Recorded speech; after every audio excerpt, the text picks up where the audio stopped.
We'll move into the team that I believe will finish second, and that's the Miami Dolphins.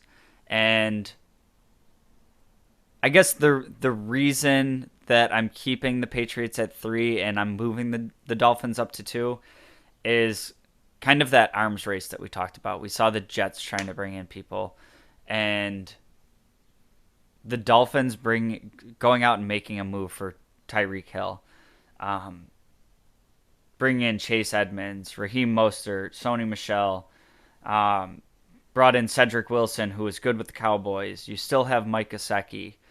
You bring in Teron Armstead to really solidify the offensive line, and I'm putting the Dolphins in the number 2 spot, and it has nothing to do with what I think Tua is going to turn into as a quarterback. I am not sold on Tua. I think he's had some talent around him, but I think the Dolphins are doing the best job in the division right now of the isolating the variable for the young quarterback. And Tua's in year 3. Mac Jones is going into year 2. Zach Wilson going into year 2. What the Dolphins were able to do to surround Tua with talent is by the end of this season, they're gonna know if Tua's the guy or not. You won't really be able to have an argument for it. And what I low key like about their offseason is the backup quarterback position. And we saw the Dolphins be competitive last year, and Jacoby Brissett he's a guy that I've liked as kind of like this journeyman backup. Think he could be a starter in some situations. We've seen Bridgewater have success in the league, and I'm not saying he's like a top 10 quarterback, but if you're able to add all this talent, you know, you're adding Tyreek Hill to an offense that already had Jalen Waddle, and what the two of them bring from a speed aspect, from a talent aspect at the receiving position.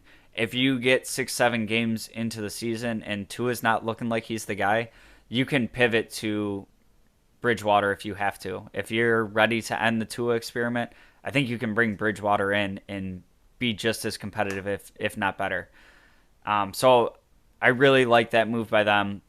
Does it create a little quarterback controversy? Whatever. I don't know. That we'll see how that shakes out, but I think it's worthwhile to put somebody that has starting experience that can really push Tua, and Bridgewater's going to be competing. He wants to be a starter in the league. So I think that's huge for the isolating the variable portion of it. And I've seen stuff all over social media about like, oh, Tyreek Hill and Jalen Waddle are so fast, but Tua can't throw the ball more than 40 yards. And I I don't think that's why the Dolphins brought in these speed guys like that. I think when you look at a team, say the Dolphins playing the Bills, I think the deep shots in the NFL like that they're few and far between. And yes, people hit home run plays, but I think the way that the defenses have evolved and some of the talent on the back end, it's very rarely, hey, just go one for one and beat your guy. A guy with Tyreek Hill's speed, we saw the Bills play against the Chiefs with that shell defense, and where guys like that can beat you is the underneath and the routes that carry the length of the field or the width of the field, and you have to go stride for stride with a guy that runs a 4.340, and you're talking about Tua hitting an underneath route where he has to throw the ball 5 yards. Straight ahead speed. Yeah, these guys are dumb fast, but we also have Jordan Poyer and Micah Hyde over the top that really help cover up those deep shots. I think that the speed element that these guys bring in the horizontal game is going to help immensely of just using motions and stressing defenses left and right versus vertically. And I think those players Tua could really succeed with. And like we said, he doesn't have to have this cannon arm and be uncorking at 60 yards to Tyreek Hill running past the defenders. He can do that underneath drag route, and Tyreek Hill gets a step or two on the guy covering him, and all of a sudden it's a 50-yard gain. All he's got to do is have the ball in his hands and get a step or two of space, and he's going to create some problems for you.